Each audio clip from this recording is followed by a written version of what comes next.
ଜୟ ଜଗନ୍ନାଥ। କି ମ୍ୟାଚ୍ ଆର୍ versus SRH. ଆମେ ଭାବିନଥିଲୁ କି ଏତିକି ଟୁଇଷ୍ଟ ମିଳିବ ବୋଲି ଏ ମ୍ୟାଚ୍ରେ। ଏ ମ୍ୟାଚ୍ରେ ଆର୍ ପ୍ରଥମ ଟସ୍ ଜିତି ବୋଲିଂ ନେଲା ଆଜ୍ ୟୁଜୁଆଲ୍। ଏସ୍ଆର୍ଏଚ୍କୁ ବ୍ୟାଟିଂ ଦେଇଥିଲା। ଏସ୍ଆର୍ଏଚ୍ ବ୍ୟାଟିଂ କରିବାକୁ ଆସିଲେ, ଯେହେତୁ ତାଙ୍କର ବ୍ୟାଟିଂ ଲାଇନ୍ ପୁରା ହେଭି ଷ୍ଟ୍ରଙ୍ଗ, 216 ରନ୍ ଥୋଇଦେଲେ। ହଁ, ବଟ୍ ଏଥରକ ଅଭିଷେକ ଶର୍ମା ଆଉ ଟ୍ରାଭିସ୍ ହେଡ୍ ଦୁଇଟା ଟୁଲାକୁ ଆଗ ପ୍ରଥମରୁ ହଗେଇ ଯାଇଥିଲେ। ଯେଉଁ ଜାଗାରେ ଆର୍ଚର ଖତରନାକ ଫର୍ମ ଅଛି, ପ୍ରଥମ ବଲ୍ରେ ଅଭିଷେକ ଟୁଲାକୁ ୱିକେଟ୍ ନେଇଥିଲା। ମୁଁ ଆଗରୁ କହି ଆସୁଛି କି ଟୁଲାଗିରି ଛାଡ଼, ଆଜ୍ ଏ ପ୍ରଫେସନାଲ୍ ବ୍ୟାଟର ଭଳିଆ ଖେଳ। ଇଶାନ କିଶାନ ପୁରା ତାର ଆଜି ବେଷ୍ଟ ଦେଇଥିଲା, ଅଲଗା ପ୍ରକାର ମାଡ଼। ତାପରେ ହେନରୀ କ୍ଲାସେନ୍, ଅନିକେତ ବର୍ମା, ନୀତିଶ କୁମାର ରେଡ୍ଡି, ମାନେ ଯେତିକ ନାଁ ସବୁ କହିଗଲି। ହଁ, ଆଉ ଗୋଟେ ରହିଲା ସଲିଲ ଅରୋଡ଼ା, ସବୁ ହିଟର ବ୍ୟାଟ୍। ଯାହାକୁ ଦେଖିବ ତାଙ୍କ ବ୍ୟାଟ୍ରୁ ଗୋଟେ ଛକା ବାହାର କରିବା କଥା ବାହାର କରିଦେବେ। ତ ସେଇଭଳିଆ ସେ ଟିମ୍, ତ ଆଖି ବୁଝିଲେ ବି ସେ ମାରିଦେବେ 200 ରନ୍ ସୁପାରି। ତ ସେଇଭଳିଆ ଖେଳିକି 216 ରନ୍ ବାଡ଼ିଲେ। ଆର୍ ଦୁଇ ଧାନ୍ଦାର, ଦୁଇ ଦୁର୍ଦ୍ଦଶ, ଏକ୍ସପ୍ଲୋସିଭ୍, ଦୁଇ ଟୁଲା କହିଲେ ବି ଚଳେ, ସେଇଭଳିଆ ବ୍ୟାଟ୍ସମ୍ୟାନ୍ ଆସିଲେ। ଆଗରୁ ଆମେ ଦେଖି ଆସିଥିଲେ କି ଆର୍ ବ୍ୟାଟର କ'ଣ କ'ଣ କରିଯାଇଛନ୍ତି, କେଉଁ ଭଳିଆ ବୋଲରକୁ ବାଡ଼େଇକି ନାମୁ ନିଶାନ ଧ୍ୱଂସ ବିଧ୍ୱଂସ କରିଦେଇଛନ୍ତି। ଖାଲି ବୋଲର ନାଁ କହି ଚାଲିବି, ସେ ଟିକେଟ୍ କାହାକୁ ନ ବାଡ଼େଇଛି। ଭୁବନେଶ୍ୱର କୁମାର, ତାପରେ ଜସପ୍ରୀତ ବୁମରା, ହେଜେଲହୁଡ୍, ତାପରେ କାଗିସୋ ରାବେଡା, ମହମ୍ମଦ ସିରାଜ, ମାନେ ସବୁ ଜଣାଶୁଣା ବୋଲର। ତାଙ୍କୁ ମାରିକି ପୁରା ଟୋଟାଲି ନାମୁ ନିଶାନ, ସବୁ ଖାତାରେ ନାଁ ଲେଖି ସାରିଲାଣି। ଖାଲି ବାକି ରହିଯାଇଛି କିଏ ଜାଣିଛନ୍ତି? ବାକି ରହିଯାଇଛି ମିଚେଲ ଷ୍ଟାର୍କ। ତ ସେଇଭଳିଆ ବୋଲରକୁ ସେ ମାରିକି ପୁରା ଅଲଗା ପ୍ରକାର ଧ୍ୱଂସ କରିଦେଇଛନ୍ତି। 216 ରନ୍ ଆମେ ଭାବିଲୁ କି ମ୍ୟାଚ୍ରେ ସେ 10ରୁ 15 ଓଭର ସେ ଏଇ ଯେଉଁ ଏସ୍ଆର୍ଏଚ୍ର ବୋଲିଂ ଲାଇନ୍ ଯେଉଁ ଦେଖୁଛନ୍ତି ଖତରା ବୋଲିଂ ଲାଇନ୍, ସେଇଭଳିଆ ମାରିକି ଉଡ଼େଇଦେବେ। ଭାଇ ଏକ୍ସପେକ୍ଟେସନ୍ ବାହାରେ ଏସ୍ଆର୍ଏଚ୍ ବୋଲର ବୋଲିଂ କଲେ। ଆଉ ବଡ଼ ସାଲ୍ୟୁଟ୍ ଦେବାକୁ ପଡ଼ିବ ବରୁଣ ଅରୁଣ, ଯେ ଏସ୍ଆର୍ଏଚ୍ର ବୋଲିଂ କୋଚ୍। ଦେଖିଲା ନାମୀ ଦାମୀ ବୋଲର ହର୍ଷଲ ପଟେଲ, ଜୟଦେବ ଉନାଦକର ଭରା ଖାଉଛନ୍ତି, ତ ତାଙ୍କୁ ବସାଇ ଦେଲା। ଦୁଇଟା ଡେବ୍ୟୁଟାଣ୍ଟ ବୋଲରକୁ ଆଣିକି ଠିଆ କରିଦେଲା।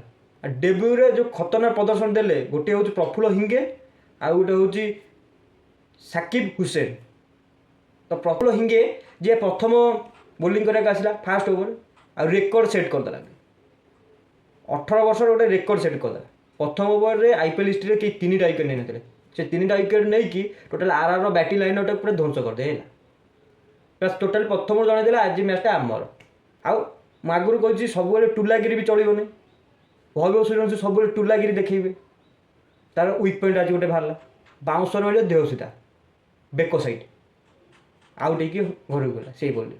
ଆଉ ଗୋଟେ ମୁଁ ଖାଲି ଦେଖିବାକୁ ଚାହୁଁଛି ଅସ୍ପିନର ତା ଆଗରେ ଚାଲୁଛନ୍ତି ନା ନାହିଁ। ଯଦି ଅସ୍ପିନର ଚାଲିଗଲେ ଦୁଇଟା ତାର ୱିକ୍ ପଏଣ୍ଟ ରହିବ, ସେ ୱିକ୍ ପଏଣ୍ଟ ଉପରେ ସେ କାମ କରିବାକୁ ପଡ଼ିବ।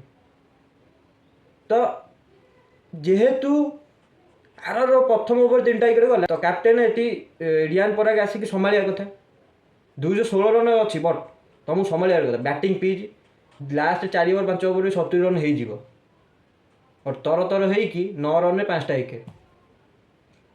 ସାକିବ ହୁସେନ ଆସିଲା ଗୋଟେ ୱିକେଟ୍, ଇଶାନ ମାଲିଙ୍ଗା ଆସିଲା ଗୋଟେ ୱିକେଟ୍।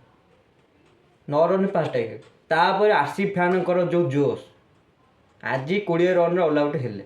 କାରଣ ସେଇଭଳିଆ ହେଇଛି ବିଗ୍ ବାସ୍ ଲିଗ୍ରେ, ସେଇଭଳିଆ ହେଇଛି। 15 ରନ୍ରେ ଅଲ୍ ଆଉଟ୍ ହେଇଥିଲେ ସିଡନୀ ଥଣ୍ଡର ବାଲା। ତ ସେଇଭଳିଆ କିଛି ଆସିଫ ଖାନ ମାନେ ଚାହୁଁଥିଲେ କି ନାଇଁ ଆମର 49 ରନ୍ର ରେକର୍ଡଟା ଭାଙ୍ଗିବ। ବଡ଼ ଦୁଃଖର ବିଷୟ ଯେ ସେପଟେ ଥିଲା ଥାଲାର ଚାଇତା ଜାଡୁ ଭାଇ, ଆଉ ତା ସାଙ୍ଗରେ ଥିଲା ଡୋନୋଭନ୍ ଫରେଡ଼ା। 2 ଜଣଙ୍କର ପୁରା ଭଲ ପାର୍ଟନରସିପ୍, ଏକାଥରେ ଘୋଷାରି ନେଲେ 130 ପଦ। ଖତରନାକ ପାର୍ଟନରସିପ୍ ହେଇଥିଲା। ଆଉ ସେମାନେ 2 ଜଣ ରହିଥିଲେ ବି ମ୍ୟାଚ୍ ଜିତେଇ ଦେଇଥାନ୍ତେ।